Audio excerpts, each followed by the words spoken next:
Hey everybody, it's your girl Heavenly B, and I'm in the studio with Dale and David. Say hey. Hey, how's it going? And we are continuing our series on podcasting and how to just properly get your podcast together. And today's segment is going to be all about the interviewing process of your podcast. So, Dale, start us off. What would be the first thing to a good interview? Well, I think the first thing is not every podcast is going to require an interview. You might Mm, do a different approach to the interview, but if you're doing a one-on-one interview, there are a lot of things to keep in mind. And the first thing to keep in mind is the interview is not for you, the host. It is not for you, the interviewer. It is for your audience. So you are just the vehicle to get to the good information.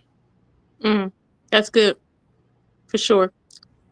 I think, like we mentioned in the last podcast, you have to look at this as like a business, right? Yes. And so, whatever the need is, it's what you're supplying. It's not about your emotions and what you want, especially if you want to make money off of it. Yeah. And I try to tell people that you want to create art, podcast art that is not just good, but shareable. So you want Hmm. people to hear it and then share it with somebody. Yeah. I send way too much stuff on social media.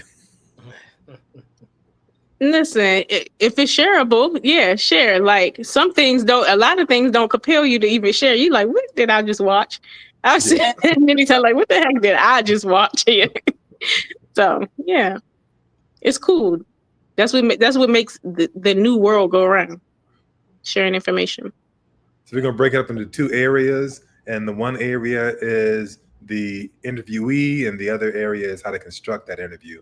And there's probably Okay. going to be like a follow up just on the interviewing part because it's so vital to a good presentation for a podcast. Okay. So if you want to start us out, David? Man, choosing the right interview subject. So, like we've talked about before, content matters. Like, what are you going to talk about and how are you going to present this when you're talking to somebody? You're asking somebody, preferably somebody who, as he says here, has a good story to share, who is credible. Um, if I'm interviewing, let's say, for example, somebody in the political sphere or about a political podcast, I would probably do well to interview somebody who knows a thing or two about politics, not just somebody who's a friend of mine who we talk politics. No, somebody who has actually done some of the work. They know the definition, the language, the lingo, and they know how to convey this information as well. I think And that's the one. level of passion that you can feel through their voice. You know what I mean? Like, because again, as we always say, podcasting, it should be audio. We should still be able to feel the passion along with the knowledge, not passion and mess, Right. but passion and knowledge, because it's all of this, you need to make an emotional connection with your audience in some kind of way. Yeah. What Whether it's from a political standpoint, whether it's from a standpoint of making them laugh, or a sentimental standpoint, you have to connect emotionally with your audience. Yeah. And I think even the bullet points about fitting the episode, you really have to be intentional about what your episode is going to be about. Like you line up your questions and even your interview based on what is the name of your episode? What's the title of your episode? What do you plan on conveying in this particular episode? I can call this the, sports hour. Well, what am I going to be talking about specifically when it deals to sports? Are we talking about a wide range? Are we talking about basketball, football? Is the person I'm interviewing well versed if I go a different route within the sports spectrum? Like these are things that you kind of have to understand before you get the episode out there, and don't just call it something and then have content that doesn't match what your title is. Hmm. This is a big one. Yeah. Having a good story to share is a big one because that's going to make or break your interview in terms of if it's interesting, not only for the audience, but for you as the interviewer. Because I find that I'm able to bounce off of people, even with my pre-interview questions already planned. I'm also able to bounce off of them or be intrigued by something else they say as we're communicating, as they're telling their story, that will open up more questions for a better interview. But if you have a boring person who, like I always say, gives you 1-2 word answers, or they don't tell a story that's streamlined, they're all over the place, bouncing from wall to wall where you can't keep up, it could really, really make you lose interest, and it can make your listener lose interest. And your listener, once they lose interest, they on to the next thing. They're leaving your podcast. It's not going to be a full interview listening. Yeah. Firsthand experience is one of those things where, again, that's going back to being credible and knowledgeable about what's going on. Like your interviewee, if you're interviewing somebody, it would be helpful, first of all, for you to do your own research on them so that you can get an idea whether they are even lining up with the episode of this particular podcast. Like Dale knows, we've had interviews where we've had somebody who has a good story to share, but it didn't fit the episode. It didn't fit the topic. It's like, wait a minute. We came ready with our questions and you went somewhere else that has nothing to do with what we're talking about here. So we may have gotten good audio, but it may not be for this particular podcast or episode. Yeah. Or we were going with the theme. Mm-hmm. I think that first-hand experience also makes you relatable. And relatability is going to be really, really important because, again, it's making that connection, that emotional connection to people. People want to be able to see themselves in you, or at least be able to, not their whole story, but be able to relate to a part of your story and feel seen. People want to feel seen. This is the era of people needing to know that they are not alone. So that firsthand experience would definitely give you that relatability. It's really important to also be critical of your friends because, I mean, just because you like somebody does not make them a good storyteller. Mm-hmm. No, God. Just because they're smart does not make them a good storyteller. Just because they had experience does not make them a good storyteller. So you need to listen to them and say, okay, I like you. You got a lot of stuff, but not in the fashion that's going to help my podcast. So I'm going to interview somebody else. Yeah, and they might be offended, but you gotta be okay with that, because everybody can't be on your podcast. Like seriously. I was also thinking too, though. Not only do you not want to necessarily bring your friends if they don't fit the subject matter or don't tell stories well, but again, like David said, doing the research, you want to invite people that you know are good storytellers or that you've done the research on, and that you got to impress these people. That's what I be trying to tell people. You can't just wing it and blind email somebody talking about, hey, can we interview you? No, you got to be telling them how, oh, I've been following this and that and the other. I see how you did this thing in the community. I like how you contributed to this panel. You need to be literally showing them through conversation that you like really admire their work before you start inviting people to come be on your podcast. That'll help you get a better story out of them, because now they feel comfortable and now they feel kind of flattered. Like, oh, you really like me. You know? And that also ties in, like you said, research. It helps tie into how you could use that for your episode. So, hey, I saw this interview that you did with such and such about so-and-so. We're doing a podcast about this and wanted to know if you'd be interested in sharing your story with us, because it matches together, because we've already done the research of saying, oh, okay, this person is into philanthropy. They have this organization or this organization that targets exactly what we're talking about. So like you said, with the storytelling, all of these things make up for a good soundbite, because if you don't have a good soundbite, guess what? No one's biting. They're not biting. They don't want to hear it. What makes a good storyteller to y'all? Like, if you could briefly say, like, what makes a good storyteller? Or let's restructure the question. What makes a bad storyteller? I like that one better. Oh, I can tell you what makes a bad storyteller, because I am one most of the time. Boy. When I make the story too much about me, that makes it a bad story. And when I don't follow the story arc and get to a punchline, that makes it a bad story. It can't be about you. Because I'm about to take myself off the list. I don't like a person who takes a long time to get to the point. I've always been like that. I just can't. I need you to tell the story, keep my interest, and get to the point real quick. That's just it. If you don't do that, you're a bad storyteller. You dragging, as the young people say, you dragging. Yeah. And like you said, if there's no personality, I don't want to hear it. Like, it doesn't mean you got to be loud. You got to be, but there should be some kind of humor or something that, again, is relatable. I can digest this because it's not for dry red eyes, do such and such. Like, I don't want to hear that. Not for an interview. Yeah.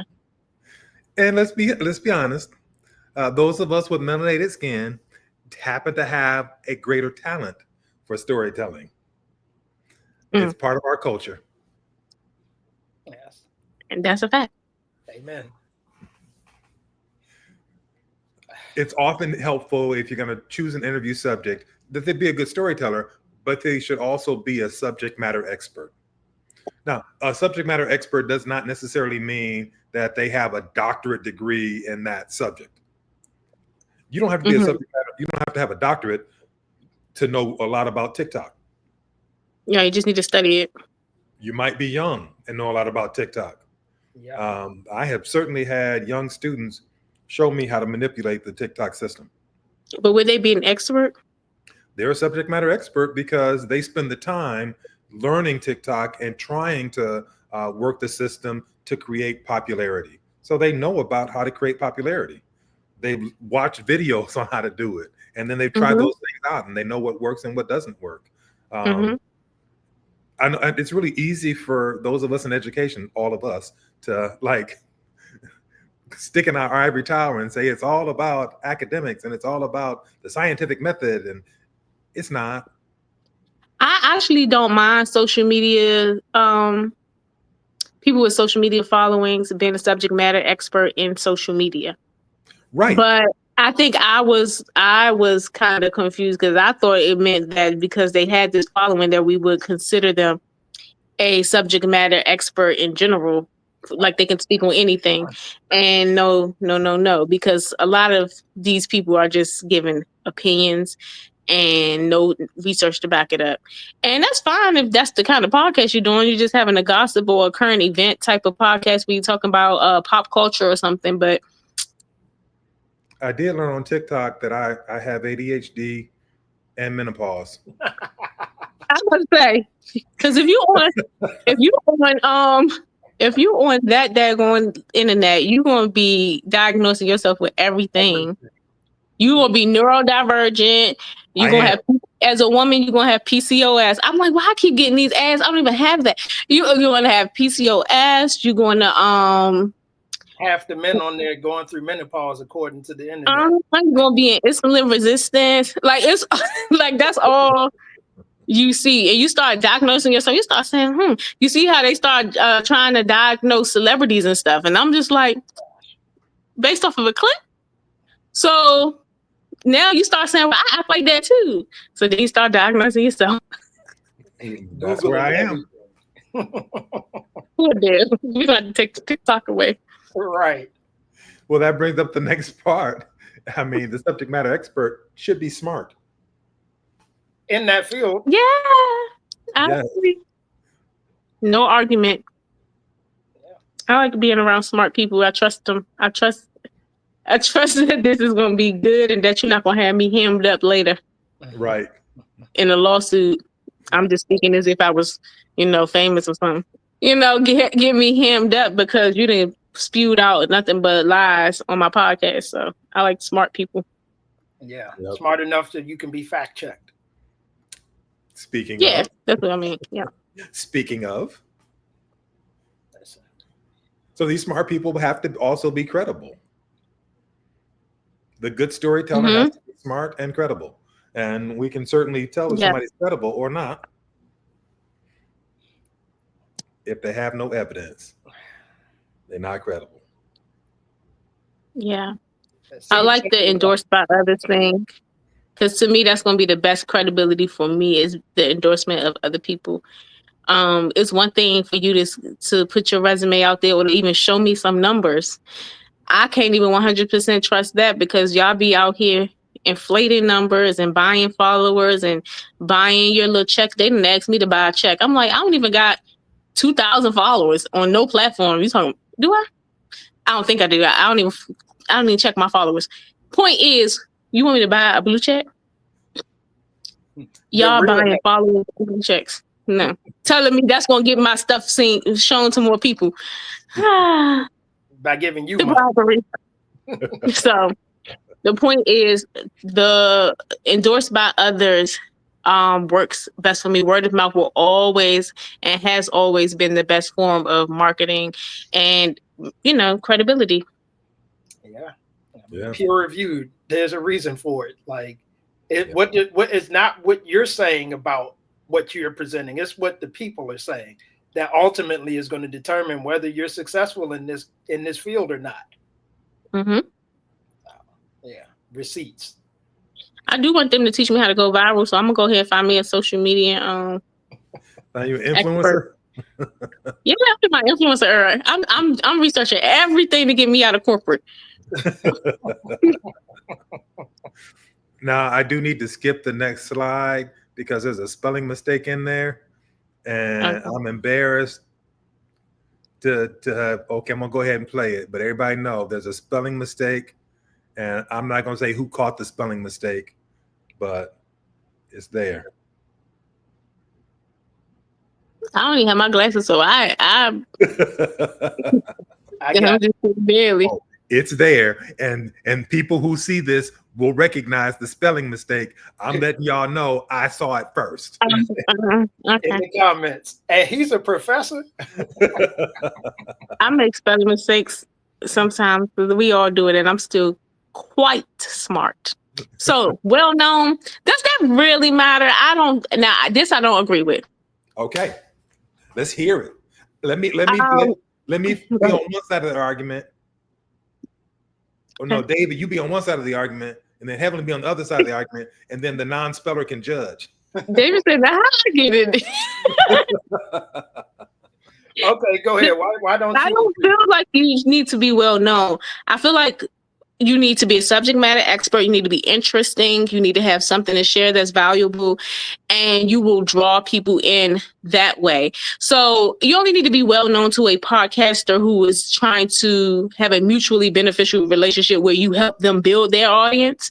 But if they already have an audience, they're now presenting you to their audience. And as long as those people find value in what you have, then you will grow your following that way. We know smart, intelligent, everyday people who give us advice. Maybe if we catching the bus or walking down the street or at an event, heck, our grandparents, they have a lot to offer and a lot of value to put out there, but they're not going to be having a large following or be well known.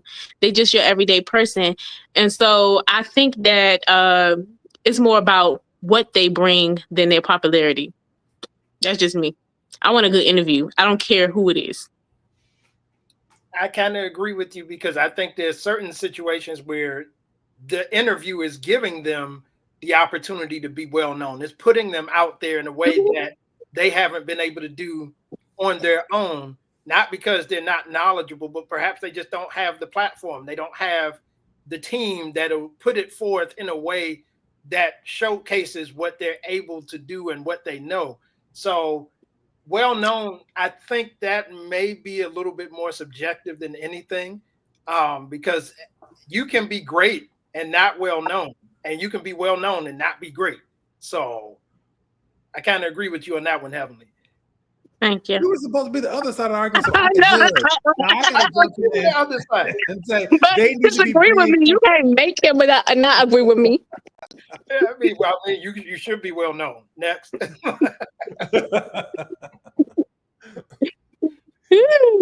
Kanye. I got nothing. I'm gonna move on. I got nothing. Y'all right.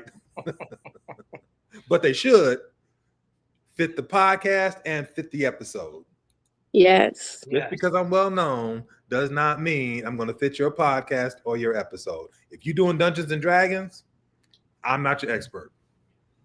Dungeons and Dragons. Yeah, I can't talk. I ain't got nothing to talk about with you. Nope. I'm saying when I was growing up, my grandma and them, they would say that was not of God. You're not gonna have it. Nope. So that's all you're gonna get. I don't know. I have nothing else to contribute. I would ask them. I probably start talking about stuff like, okay, so we talking about dragons, but what do you think about the 100 men versus the gorilla? The big argument of the day. The dumbest argument I've seen all year on the internet. And how is that viral? Because it's a lot of men that think they actually 100 men can beat the gorilla, and I was just like, oh, okay. Do I get to pick the men? I'm about to say, do I get to pick the men? I don't know. I don't. They can handpick themselves. They can be nice and swole like the Rock, all 100 of them. And I'm gonna tell you something. They ain't beating no gorilla. You might lose 30 or 40 of them with their bare hands. It depends on what kind of guys you got. Listen, the gorillas get tired too. See, look at you. You one of them. I would be the one waiting to the very end.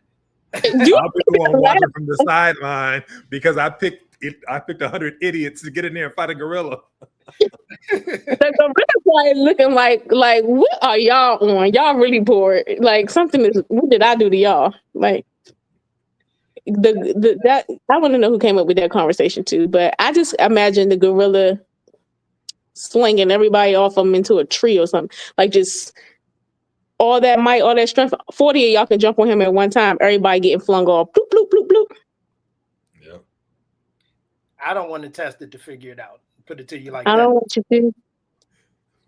Is that some other folk type stuff? Because I haven't met a brother yet that says I'll be one in 100. No, we in them comments. Oh, are we? Yeah, we in there. It's embarrassing. Okay. Yeah. But are they ones that voted wrong? Anyway. Not every expert is the expert for right now. Not every expert is the expert for your audience. And not every expert is the expert for you. And not every expert is an expert.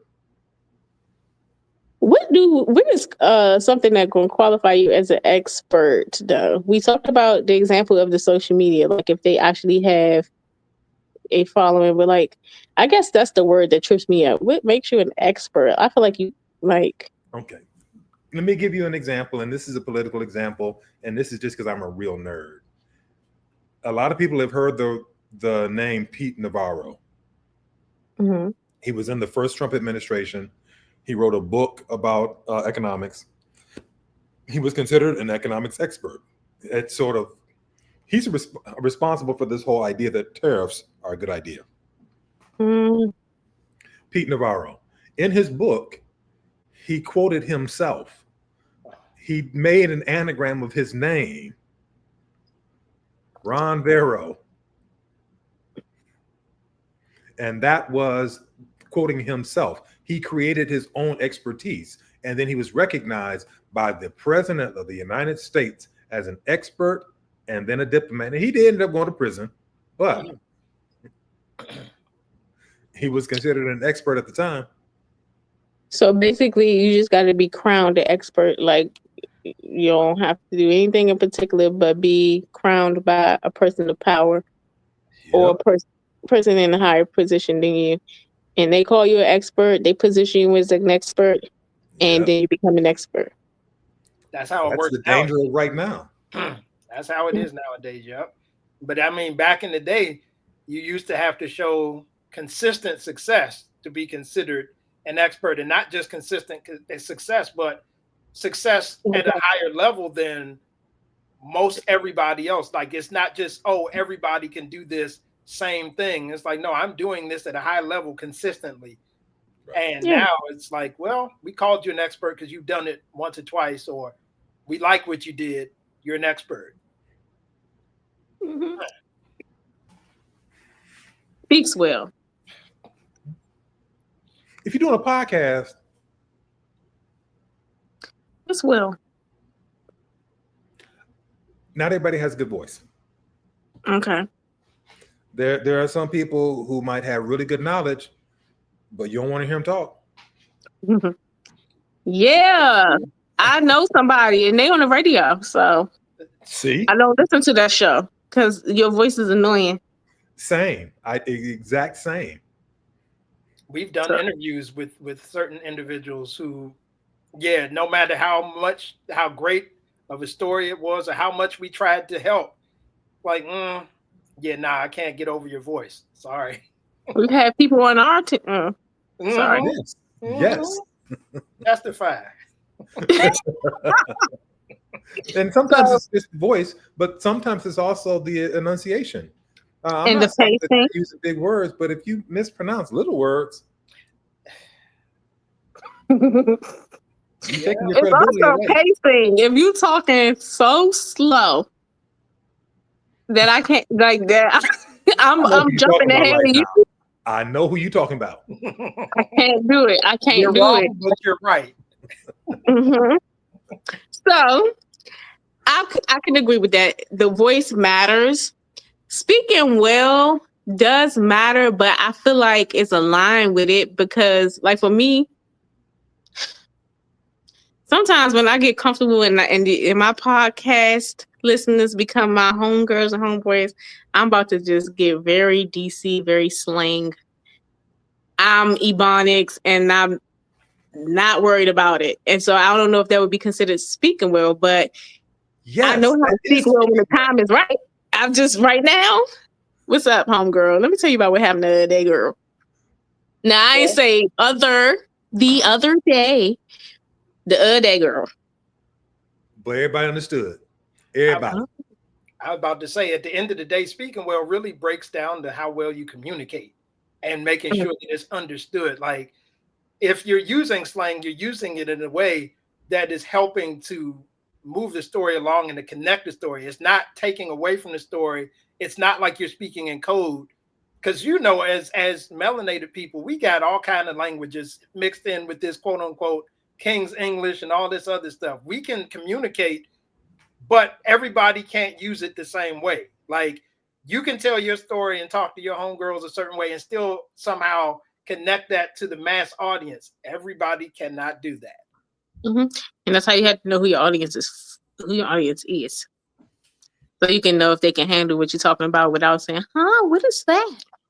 You know, like. Now, I feel like you do have to speak clearly, though. Like you got to speak clearly. You can't be like mumbling and jumbling and stuff and stumbling over your words. That deserves an edit. Or you just gonna have to slow down. And you got the people too slow. Then you got the ones who need to slow down, buddy. I am lost. What did you just say? So that's important too. Or you just narrate over that interview. You drop in like 3 words they said, and you have to narrate the rest of it because nobody's going to understand what the story was. Yeah. Done that. Been there. Yeah. So once you pick the right guest, then what?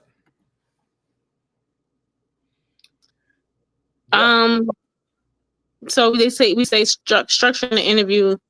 Segmentation, I feel like that's going to be a standard across all your episodes, how you make your segments. So all you're doing is bringing your guests into your world, so into your house. So they do what you do. They're just going along with you for the ride. So if you start your show out with an intro, like that's segment 1, where you preface what you're going to see and what you're going to hear about, you might be alone. You waiting for your guests to get there. You're waiting for the person to visit your house. Right. Segment 2 may be, oh, the doorbell rang. This is just, quote unquote, the doorbell rang. So now you're inviting them in. You're saying hello. You're introducing them to your family, which is your podcast listeners, and, helping them get comfortable. I feel like that. Yeah. And then after they get comfortable, then you really can start to have another segment where y'all talk about, I don't know, you might play a game in that segment or something that makes them get open up and share things that they wouldn't share with just any other podcast, because you want them to offer something to your podcast that nobody who follows them has ever heard them say on any other podcast, and it's intriguing, right? So that, like I said, that could be a game, a rapid fire type of thing, some type of segment that gets these people excited to just start spilling, just start spilling. And who knows? Maybe the last segment is your closing. But that was just an example of segmentation. But I think it should be standard across all your podcast episodes. Yep.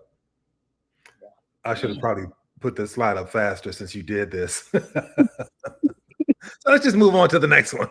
Sorry. No, you already did it. So I mean, there's lots of different kinds of questions, clearly. Yes. Mm-hmm. Now, the thing that's interesting about interviewing somebody else, like Dale used to tell us all the time, when you're interviewing somebody else, they should talk more than you. Now, it's almost like she was saying, even with the segments, you're welcoming them into your home. It's almost like you're setting them up. Hey, this is the living room. This is the dining room. But once they get in there, now you let them take a tour, a self-guided tour based on the questions you present them. So I'm not going to sit there and talk the majority of the interview. I'm going to have my questions and ask them in such a way, like he said, if it's an open question, for example, so what's your favorite food? All right. They can go in and that. And while they're giving their answers, I'm also paying attention to their answers, because that may lead me to a whole nother line of questioning that I might not have thought of the first time.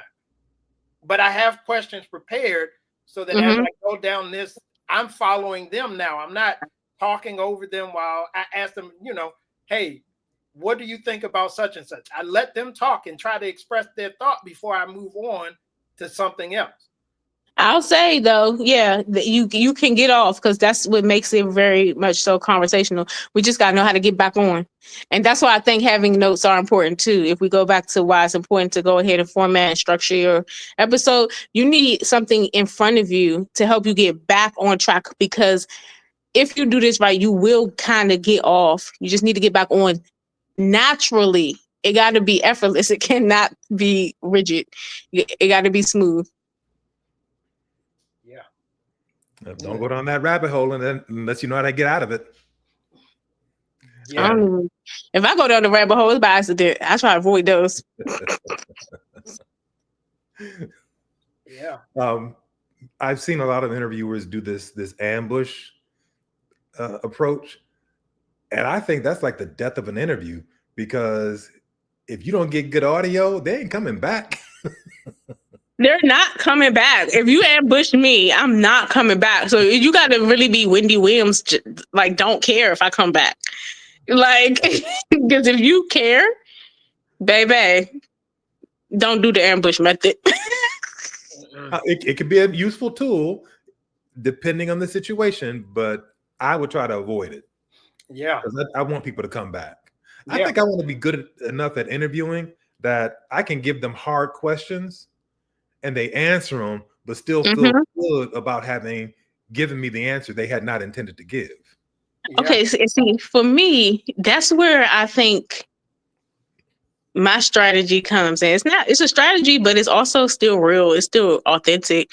Like, that's why I like to share a little bit, because I feel like when you share, people want to share. Yeah. But if we only stick to just questioning without some type of relatability, and not just to our audience, but letting this person feel like they can relate to us, we're not going to get what we want. We're not going to get all that we want.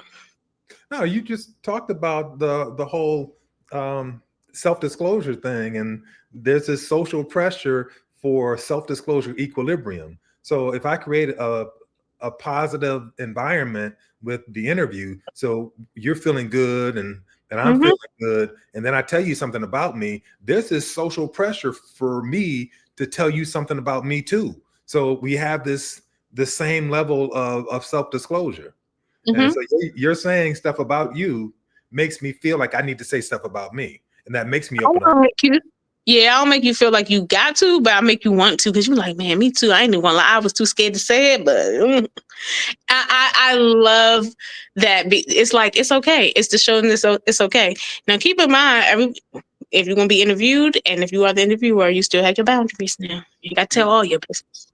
Listen, that's one of the reasons why we used to ask interviewees, is there anything that's off limits that you don't want to talk about at all? So that way I can steer clear from that. But it doesn't mean that I can't get you to talk about something else. I just want to make sure I'm not offending you, but I can open the door for you to be willing to share, like Dale said, a little bit more than you thought you were going to share before. The reality is that when you ask them when you're anything off limits, it's to protect you and to protect them, right? But they're not going to think of everything that's off limits to them until you start asking them. So you still got some good questions you could throw in there that they didn't put in that list, and you're just like, oh, I didn't know it was going to be offensive. That's why I asked you in the pre-interview. Like, what can I not talk about? Now, everybody won't give an interviewee a pre-interview. I like doing it because I also feel like that builds trust. But you know, people that have been doing this, especially if we start to interview people who have been in the game for a while, whether they're some type of entertainer, they already know. There are some people that say, you can't tell me what to ask. You come in here, you come on my platform, you're being interviewed, I can ask you what I want. You just got to be able to roll with the punches. Yeah, I saw this interview a few years ago. Monica Lewinsky, long historical figure. And she was being interviewed by this person on TV. And she told them in the pre-interview, don't ask me nothing about Bill Clinton. I've already talked about him enough. Not talking about that. I'll talk about my business, talk about what I'm doing now. And they were like 5 minutes into the interview. And the interviewer said, so about Bill Clinton. She stood up, unhooked the microphone, and walked off the stage. And I would, because if I told you in advance what not to talk about, then that's one thing. And you disrespected me, and you've wasted my time, and you get nothing else from me. Yep. Exactly. Goodbye. I don't owe you nothing. Yep. People crazy. That's dirty. People do that though. Try to make you look bad. You're not going to interview me and make me look bad at the same time now. Exactly. Oh, yeah. Listen. Yep. Once we ask the right questions, frame the right questions, it is upon us, the interviewer, to listen effectively. Active listening includes the eyes, the ears, and the heart. Yep. Oh, that's right. Man, listen, you helping the people right now. Because listening is a skill that's honestly a lot of people do not possess or don't utilize. And this is why you don't learn anything, because you have to listen. You got to pay attention to somebody when they're telling you what they're telling you. Like, don't think about what you heard. Think about what was said. And don't be sitting here in the days. Sorry, go ahead. No, you're good. No, you're right. It's active listening, not passive listening. I'm paying attention to what you're saying. Yeah, and not waiting for what I need to say next. Like, literally listen to you, because a lot of times you just wait and talk, and it's not cool. Especially when you're doing the interview. I'm not gonna lie. So let me not act like it's not difficult. You're not waiting for what you're gonna say next because you're self-centered. You're waiting for what you're gonna say next because you have a plan, and you're interviewing somebody, and you want this to come out good. You want this recording to be right. So you're like, okay, I gotta say this next. I want to don't forget to ask this person this. And so I'm not gonna act like you're gonna be perfect at it. But as you do it over time, you should be able to trust yourself enough to know that you can get back in the rhythm of things. Yeah. And again, if you go back to the aspect of having notes and things like that, once you practice these things, go over them, you'll know certain questions to ask, as opposed to always looking down at a piece of paper. Like, that's rude. If it's not really a true conversation, if every time I have a question, I'm looking at the cards. Like, that means I either didn't really do research. It's almost like, oh, you just looked this stuff up when I got to the studio or whatever. Like, no, I know what I'm doing. I'm prepared. I like my little cards, though. I like my little cards. It gives fancy. It gives media queen. It gives Oprah Jr. But I got that's the third card is the one with a really good question on it. So I'm really trying to get to that one. So you talking and talking. I'm like, come on now. Come on. I got one more. I'm trying to get to this good one.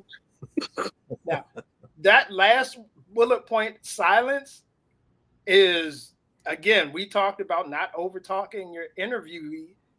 It's important because that also gives you a chance to process what they're saying so that you do know how to pivot if you need to pivot, or if you need to bring the conversation back on track, because I'm silent enough to hear that you don't know where you're going. So let me help you.